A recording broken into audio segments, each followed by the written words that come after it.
Hey there, welcome to the DFS Build NBA edition. This is Tuesday. I thought it was Monday for some reason. Tuesday, November 12th. I'm Kevin Roberts, joined with Taylor Smith. We're going to go over this big NBA slate at DraftKings. Hopefully, we can help you win. Smash that like button right now before we get started. We're giving you free content, breaking down the slate, looking at projections, ownership, matchup, all that fun stuff, and also giving you our strategy and personal takes.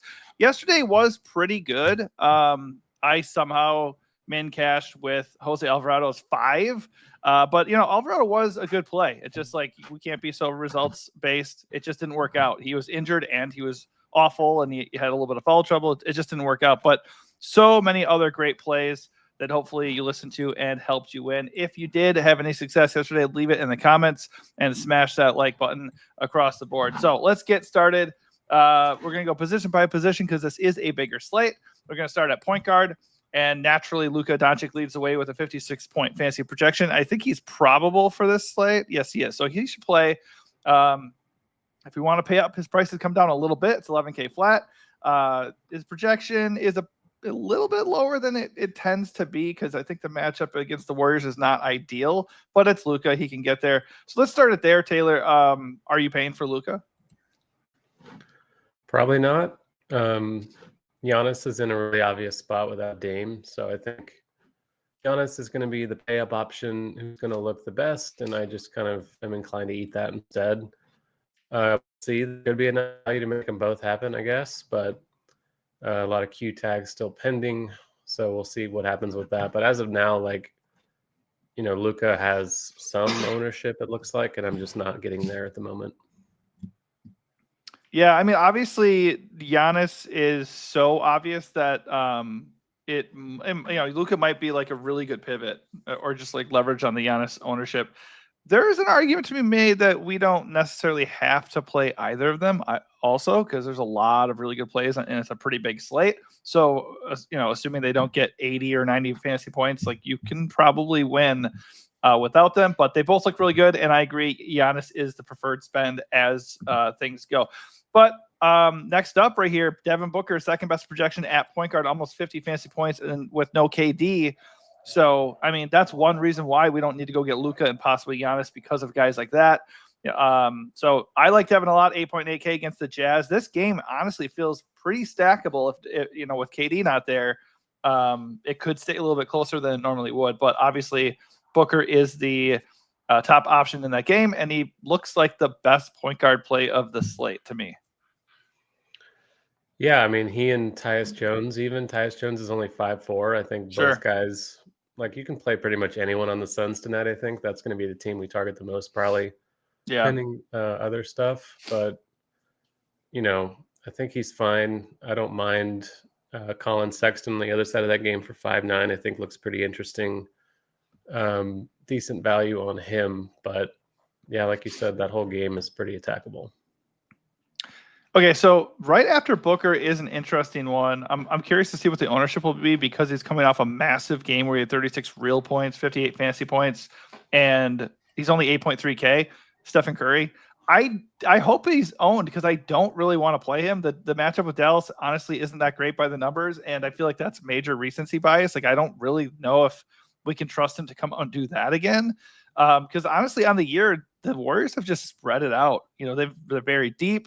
They're just kind of like whoever is going to be hot. Let's give them the ball and let's play team offense. And that's like his first big game of the year too. So I don't know. What are your thoughts on Curry? I'm kind of feeling like I don't want to do that. I like him a good amount. I think his salary's pretty interesting at 8.3.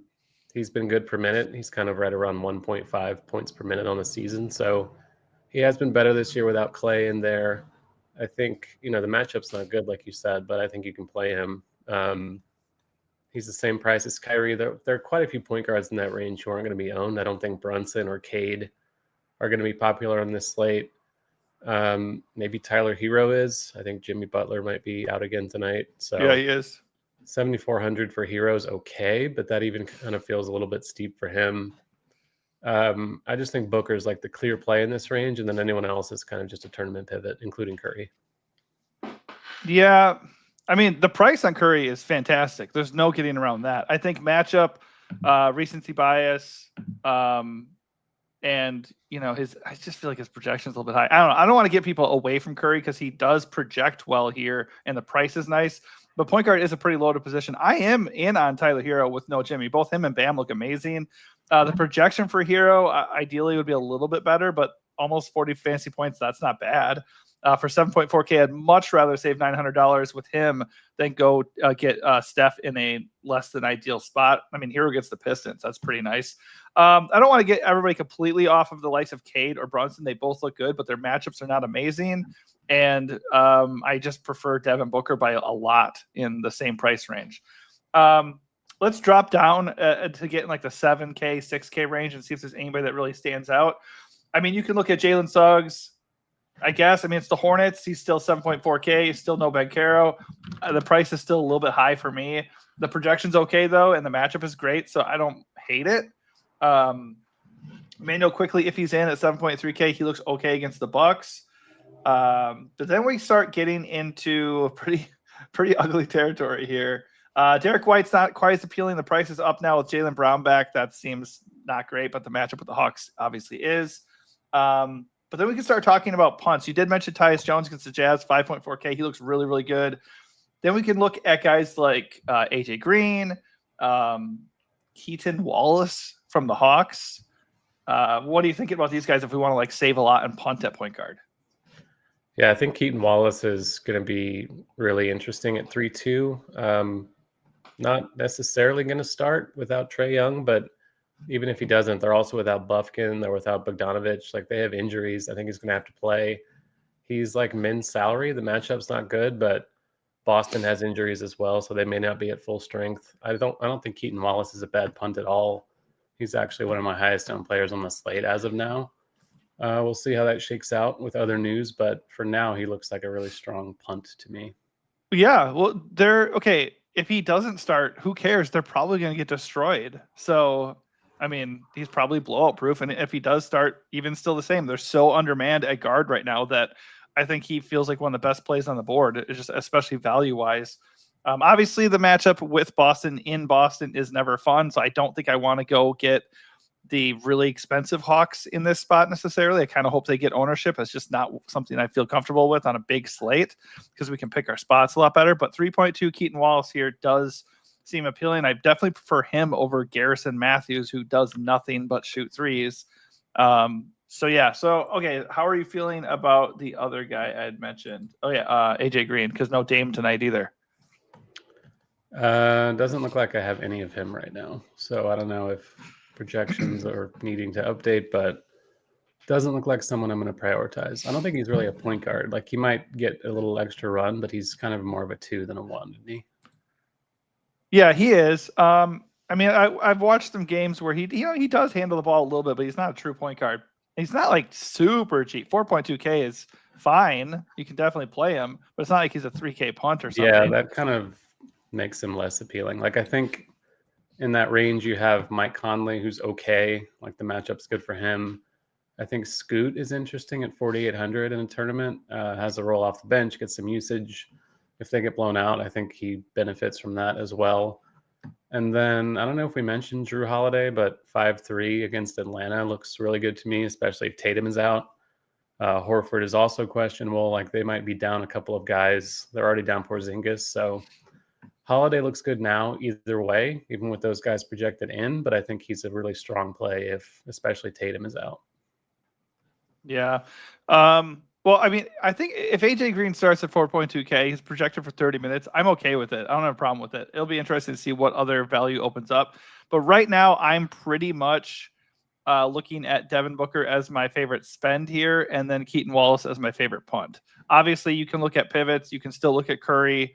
And then Hero is another guy I like a lot. So probably at guard, the 3 guard spots, if it's chalk, I don't really care. I'm probably looking at Booker, Hero, and Keaton to lock up the first 3 guard spots, and then we'll see what happens at utility. But yeah, a lot of good options for sure.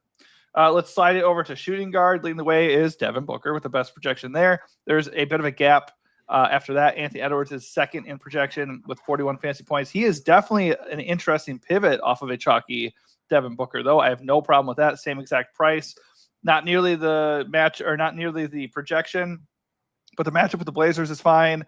There's obviously blowout risk there, but just if you want to get different and you don't really want to eat a chalky Devin Booker, Anthony Edwards is a very quick pivot to do that. Jaylen Brown is back and healthy facing the Hawks. You mentioned Boston's undermanned in general, even now that he's back. So he is in play at 8.2K. Tyler Hero is also there. We talked about him. He looks great. Probably, it's between him and Devin up top for me, for my favorite shooting guard too. Can't ignore Bradley Beal at 7K with no KD. And then Kyrie is still forever cheap at 8.3K. So if Luka does carry ownership, he could be potential leverage. But I would imagine at that price, he would. So how are you feeling up top at shooting guard? Are you looking to pay for these guys, or are you kind of just interested in the same guys we talked about? Yeah, Booker looks great, obviously. Jaylen Brown's going to be a smash if Tatum is out. Like, he's going to be the most obvious play on the slate. I think he's playable either way at 8.2, but far more interesting if Tatum does not play. I didn't mention him at point guard, but I think Jaden Ivey is interesting as well at 6'2". No Butler makes them worse defensively. He's been playing pretty well. The minutes are there for him. He's still reasonably priced. I think Ivey's a pretty strong mid-range play, especially since it looks like maybe the chalky guy in this range would be Dyson Daniels. 6K flat, guard forward eligible, no Trae Young. Matchup sucks. They're 15-point underdogs, but he's been playing well. He gets defensive stats. The minutes have been there for him. They kind of have to be there for him. So he looks like a decent play, 6K flat. Sexton, Ivy in that range as well. I think you can punt with some of these Phoenix guys. Grayson Allen being the one looks like the best play at 3.7. And Bradley Beal's not a punt, but he's 7K flat, and he gets a big usage boost without KD as well. Yeah, Keontae George is questionable too. So Jordan Clarkson, you mentioned Sexton. Jordan Clarkson looks pretty appealing at 5.2K. Peyton Pritchard at 5.1K with if Tatum is out, he would just get more run. He's getting really good run, and he's very productive regardless. So he's decent for saving some cash. The AJ Green at shooting guard as well, 4.2K. He should be in play. I like the Grayson Allen call. Just he'll get a little bit more run with no KD there. Wouldn't be surprised if they just roll him out there with Devin and Beal a lot more tonight and just shoot the lights out. Obviously, a really fun matchup for him. A little bit of revenge narrative too. Not really seeing anybody else as far as like epic punts here, but obviously, as we know, things could always open up. Once again, I'm living in the I'm going with kind of Booker, Hero. Don't mind Beal. I was looking at Grady Dick, but his price has come up. I mean, the matchup with the Bucks is nice and his role is good, but 6.5K for Grady Dick kind of nukes his usage a little bit. Yeah, it sure does. So not sure I'm doing that. But I think as far as value at shooting guard, I'm probably looking at AJ Green at 4.2K, or I'm looking at Jordan Clarkson at 5.2 if Keontae is indeed out. All right, let's slide over to small forward. Leading the way is Jason Tatum if he's healthy. And by the way, there's no way he's sitting. There's no way he's sitting and missing a dream matchup with the Hawks. This dude is major ego. He loves to put up points, and he always they play all the time. They kind of managed them last year, though. Remember, they would like sit them out. They were up by like 50 games in the standings, and they just started resting dudes like every game. Like every other game would be someone else. Against his will, though. It's also early in the year. This is also the in-season tournament. It's worth noting that these games are tournament games.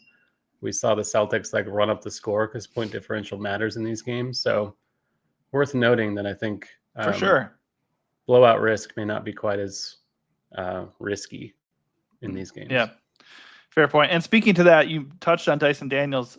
In theory, 6K flat for Dyson Daniels in the role he's going to have tonight is pretty good. Like, I can see why he might be chalky. So he also looks really good. I'm going to firmly agree with you there.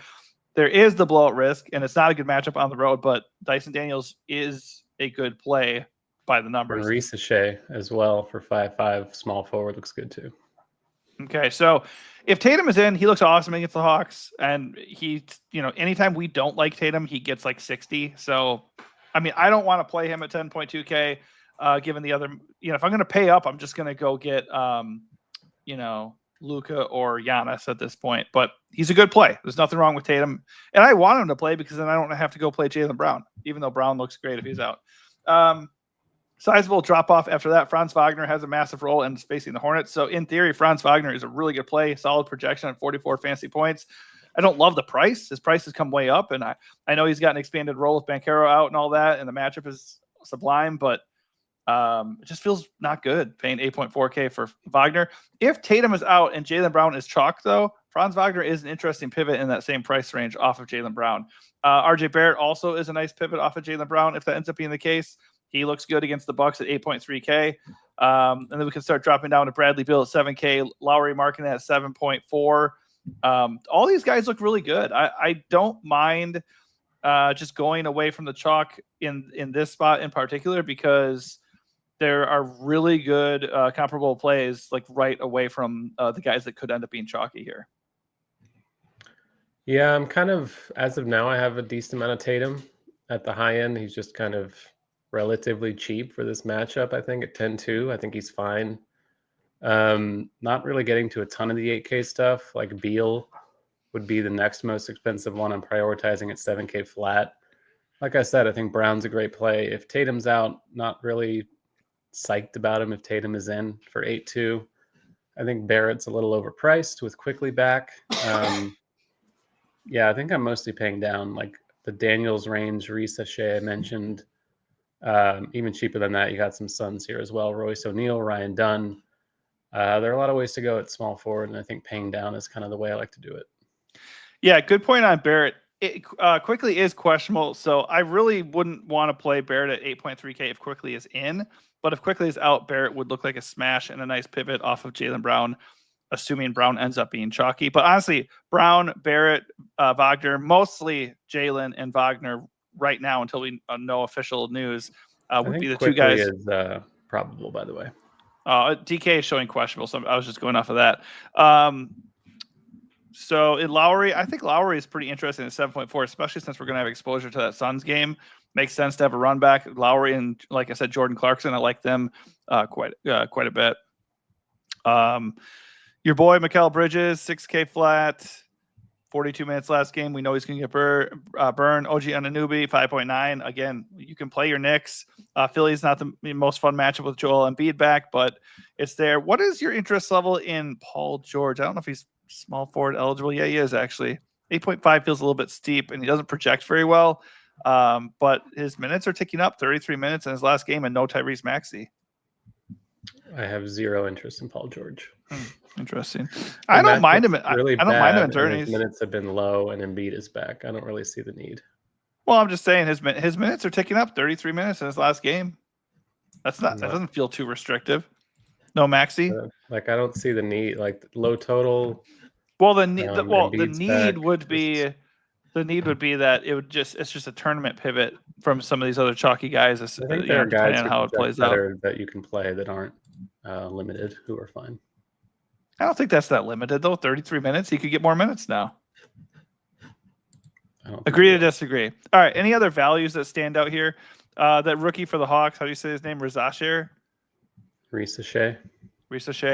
French. I don't speak French. Okay. 5.5K looks pretty good for him with no Trae Young. I don't mind that. Yeah, I mentioned him already. Thanks for listening. Yeah, I missed it. So sorry. Okay, so I'm not seeing a whole lot else for small forward. Let me just look at Ryan Dunn started the last game and played like 21 minutes. Not a good per minute guy. He's 3.5 though, and Utah's a great matchup. I think you can play him. Grayson Allen is also playable here. Royce O'Neal is also playable here. O'Neal was mega chalk the other day after coming off the bench. I'd feel better about him if he starts, but I assume Dunn's just going to start again. I think they're all playable. Right now I'm getting the most of Dunn, I think, just because he's the cheapest one. But ideally, I think I prefer Grayson Allen slightly, even off the bench. Yeah, he's only $200 more. I think it'll be interesting to see what the ownership looks like. I don't know if you mentioned Jackson. We were kind of talking about him with AJ Green in the AJ Green territory, projected for 28 minutes and 22 fantasy points. He looks pretty good at 3.7K with no Dame. I don't have a problem with that. Not really getting the Bucks besides Giannis at this point. I mean, they're at home and it's the Raptors. I mean, I don't have a problem with getting to them. I don't think they're priorities. I think the one I actually might play would be Taurean Prince for 4. He's fine too. He's like 4.1K. I don't have a problem with that either. These guys. I mean, the reality is some of these guys have to play, and if they're going to be out there in a good matchup at home, production could easily follow. So I would lean. My issue is they're all bad, but yeah, it's kind of irrelevant in NBA DFS. Like you see bad player, as long as you get out there and get 30 to 35 minutes, bad players put up numbers all the time. I mean, like before he ended up kind of being good, Scottie Pippen Jr. wasn't good. And then he came out here and just crushed all the time. Or like Delano Blanton.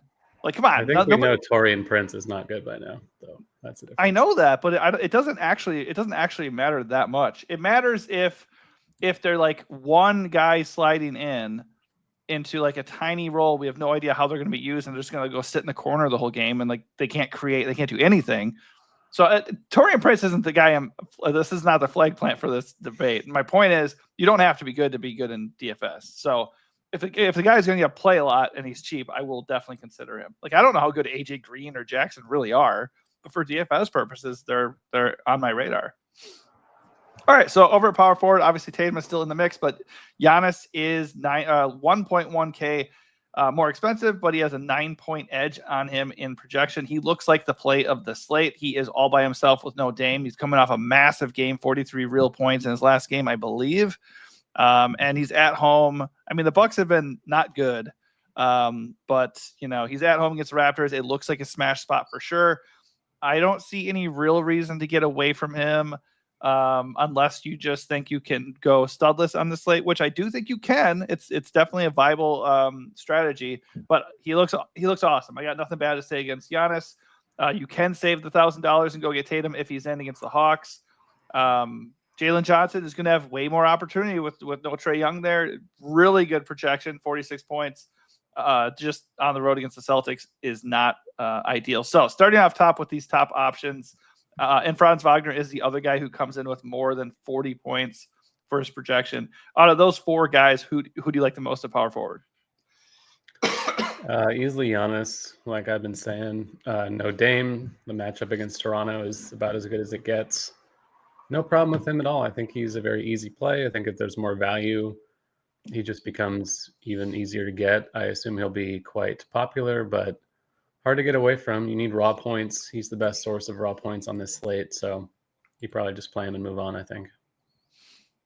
Yeah. All right, so if we drop down a little bit into the mid-range, anybody there that stands out? I do like Jalen Johnson a little bit. Semi-concerned that game gets out of hand, but he should have a huge role. He's been good per minute all season, so don't mind that. Mid-range stuff, Anunoby is okay. Josh Hart, kind of expensive. That seems like a lot to pay for Josh Hart, but I understand it with the minutes, of course, with the Knicks guys. I think you can play Randall against Portland. Like Portland's one of the worst teams in the NBA. He's under 8K, so it's fine. Not a priority, but I think it's okay. And then it's a lot of the same guys we mentioned at small forward: Taurean Prince, Royce O'Neal, unfun stuff like that. I think Jonathan Isaac is also a playable punt against Charlotte, but not exciting either.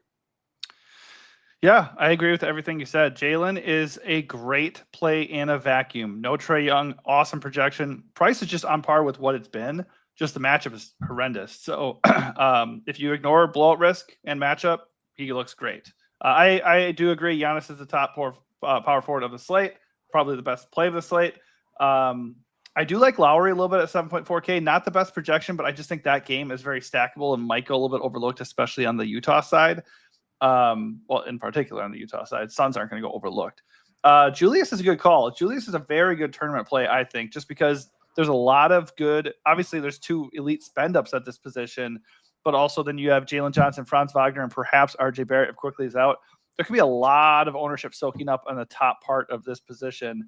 So 7.7 Julius Randle could go a little bit overlooked. Projection's just okay, but the matchup is pretty darn good, so he could easily overachieve here.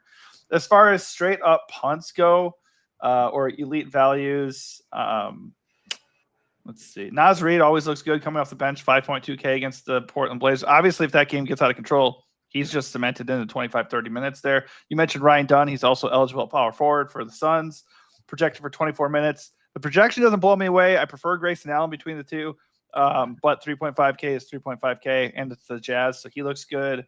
Yeah, that's probably it. I mean, you could play Sam Hauser if Tatum is out. and or you think that game's going to blow out, you could also entertain Nikola Jovic for the Heat if he ends up, starting at 4K flat with Jimmy Butler out. He starts anyways, but I sometimes I just don't know. I guess with Jimmy out, he's just a little bit more viable than he normally would be. Are there any other cheap values at power forward that you're liking? Just Isaac, like I mentioned, but that's really it. Kuminga, I think, is also okay in the mid-range at 5.4. Gets usage. The role is pretty volatile. They have a lot of guys in that rotation, but he has upside, I think, for the dollar. Yeah, a couple other guys worth mentioning that are projecting for minutes and are not super expensive. Najee Marshall at 4.6K because they're still down PJ Washington, I believe, for Dallas. And then Haywood Highsmith, never a comfortable click, but he's only 4.6K with no Jimmy Butler and projecting for 32 minutes against the Pistons. That's not horrible. Sounds think horrible. that, well, like I said, if he ends up starting or something, it's not the worst play. And there's also Jaquez. He's only projecting for 18 minutes though, and he's 5K. So it's gross out there, but there are some values we can consider. All right, let's wrap it up at center. Giannis is obviously eligible there. You have Joel Embiid making his debut. Projects for a minutes limit. So at 10.4K, he is off the table for me. Obviously, he's always live for tournaments just because he can just smash in like 28 to 30 minutes no matter what. So you can play him, but I don't want to. I would much prefer Cat there. You can save a ton of money at 8.7K play Cat, although he has a rough history against Embiid. Projection's good though, and he's been crushing. Although if you're not playing Giannis or if you're playing Giannis at power forward, my favorite center of the slate is Bam Adebayo facing the Pistons. Really nice projection with Jimmy Butler out. He looks awesome at 8.8K flat. So just looking at the expensive options that I rattled off there, I know you love Giannis. Is there anybody else that you are digging for tonight? Giannis by quite a bit, and then it really drops off after that. Like I think Bam is a good call. Usage should be there without Jimmy, of course. Matchup's pretty good. No Duran. I don't think Duran's playing for Detroit, so good matchup for him. I think that's okay. Pirtle, I guess, is fine. He's a little overpriced for what he is, though. I think the minutes are going to come down now that Quickly's back. So I'm really just kind of paying down into the mid-range if I'm not paying up for Giannis at center. Yeah, Pirtle is a little bit expensive now if Quickly's back because then he's just going to naturally lose usage. I think he'll still play a good deal because they need size to contend with Brook and Giannis, obviously. So still a double threat, but I think at this point he probably should be priced closer to 6.5K instead of 7.6. Rudy Gobert 6.4K. He's a fair play. I don't mind Rudy Gobert at that price range. Not He's a priority, really but cheap, so I think that looks pretty good. Yeah, I don't have a problem with that at all. I mentioned Julius already, like him. Not a priority, but I would rather just get Bam for $300 more. He just projects way better, just a better play. But Julius is a fine tournament play. DeAndre Ayton's minutes have been awful, but 6.2K, he's really cheap. Nurkic, if he's in at 5.8K, I think he's questionable. But the Jazz are obviously just all the Suns that start are in play. Even Suns off the bench are viable in this game. So Nurkic has a ceiling. Projects really well for only 27 minutes. I like him a decent amount for terms at 5.8K. Brook Lopez could be a little bit more involved, so 5.4K. That's okay savings if you want to risk it. He's not a safe play. He does not rebound, and if he's not hitting shots, it's gonna be bad. It's gonna be really bad. Yeah, we know that. But he's there. He's in play. Walker Kessler at 6K flat.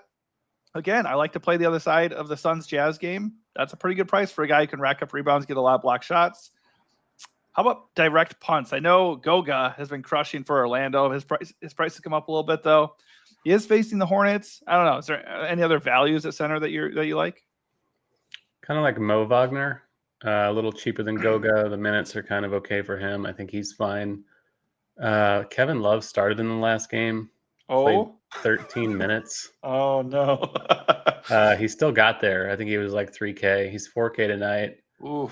Don't really think you can comfortably play a guy who's going to play maybe 14 minutes, but I think he's playable if he starts again. I wish he would just get like a 30-minute game. I know he's dusty, but I feel like he can still do something. Definitely dusty. If he got 30 minutes, he would score 50. Like he would still do it, I think. Right. But I think so. He can still get there, and he's 4K flat, but center has opportunity cost. Yeah. Maybe not as much on this slate, though. It's really not an awesome position tonight. No, especially with because you're Embiid like not playing unplayable. Embiid. You can Giannis play can be Giannis at power forward. So exactly. I like Gobert quite a bit. I think Okongwu looks okay at 5'1" as a pivot, maybe from Goga. I don't really think Goga is going to be that popular though. But Gafford, I think Lively's doubtful or out again, so Gafford's going to Yep. be quite alluring at 5'2". Minutes haven't been amazing for him, but very good per minute matchup against the small Warriors. I think is pretty good for him. Horford, if he's in for 4,800, is fine. Don't love that he's center only, but it is what it is. I'm getting some Klingon in a few lineups at 3-1. I don't know if that's just a blowout angle or something like that. Probably just price. Yeah, He's a good they per have minute 3 guy. centers So now, though. Yeah, but they have Robert Williams back. Like yeah. they're just divvying up those minutes. It looks like. So I want to like Ayton, but I'm having a hard time getting to him. Yeah, I don't like him because he's been terrible. His minutes are all over the place. So Yeah, I mean, regulars for Portland, like Simons. I don't know what's going on with the minutes for those guys, but I don't know. not All I ideal. know is I played fucking Simons the other day, and he got me 2. 2. We had this debate. You and I were chatting about this. Okay, I get it. You're like, yeah, they got their asses kicked. They scored like 60 points or something, at least in the first 3 quarters.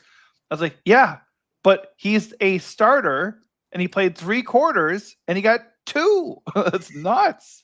Like how bad? It Like was how? Jose Alvarado all over again. Or I Oh guess well, he at was least the Jose first one. Alvarado got hurt, and he had a couple fouls, so maybe that contributed. But Simons did absolutely nothing for 3 quarters. Anyways, I'll also mention Neemias Queta and Luke Cornett. If Horford's out, I mean, they're going to split the minutes. It's tough to know who to trust, but I would just obviously lean towards who starts, and I'm assuming that'd be Queta. Good per minute guy. I don't have a problem with that at 4K flat.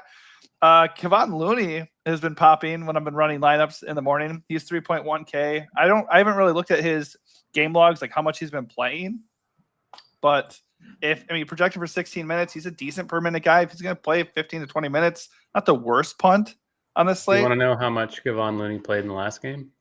None at all. None at all. But well, why is he projecting for minutes then? I think that was the OKC game where Chet got hurt and they went small. So the Warriors went small and they just didn't play their bigs. But against Gafford, I think he'll be in the rotation tonight. Because Chet only played 5 minutes. That's probably why. Good call. Chet got bodied by Andrew Wiggins. Well, he is a toothpick, so that makes sense. One other guy I'll mention is Isaiah Stewart at 5.1K. If Duran remains out, I don't like playing centers against Bam, but he got there last time. 5.1 is Duran's questionable. fine. I said he was out, but he's not officially out yet. Well, he missed the last game, and Isaiah Stewart, we got like 30 fantasy points in that game or something, at least close to it. A little bit more expensive than he was then. Actually, maybe even cheaper. Anyways, he's okay if Duran is out. Never love playing him, but I think he's fine. And you mentioned Isaac. You have a little interest in him at 3.9K against the Hornets. And he's eligible at center as well. All right, so that is going to mostly do it for us. Before we leave, let's leave with our flag plant of the night. What is your one strategy or just one player that you're going to build around, like almost 100% for the slate? It's clearly Giannis. I don't really see a way to get away from him.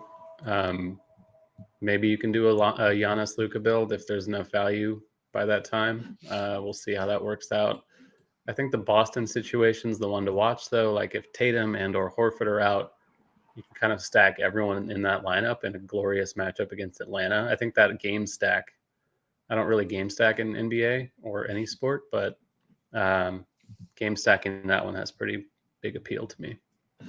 Yeah, at this point, I'm probably with you on Giannis. And then it's going to trickle down to Devin and one of the Heat guys, Bam or Hero. Probably Bam right now. And then it's just going to depend on what else opens up. I think Keaton Wallace is probably my favorite value play right now at 3.2K. And then if Horford's out, I'll probably look at one of those Celtic centers, probably Queta at 4.9 or 4K flat. And then we'll see where it goes. But I really like Giannis, Devin, and then one of the Heat guys as my 3-man core to start the slate off. And then it will depend on what happens with Jason Tatum. Obviously, I'm going to have interest in Jaylen Brown. Don't really want to play him, but I'll have to look there. And then in general, if you do want a game stack, I think the Suns Jazz game is the most appealing one. I think Lowry's a little bit underpriced for his ceiling here.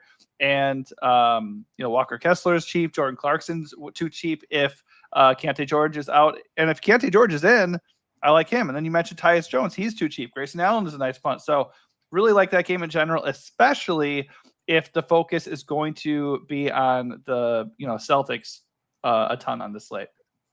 All right. That does it for us. Hopefully this helps you out. If it did, give this video a like and also consider subscribing to the channel. Thanks for watching and good luck.